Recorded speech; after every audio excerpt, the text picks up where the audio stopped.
Hi అండి. దంపేటలో అయితే full వర్షం అండి. ఫుల్ వర్షం చూసారా ఎలా పారుతుందో, వాగులాగా పారుతుందండి. రోడ్డు మీద చాలా వర్షపు నీరు వరద పక్క ఇళ్ళల్లో కూడా పోయిందంటండి. వర్షం ఇళ్ళల్లో కూడా పోయింది వరద నీరు.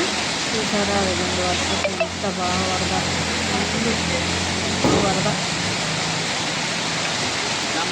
Main road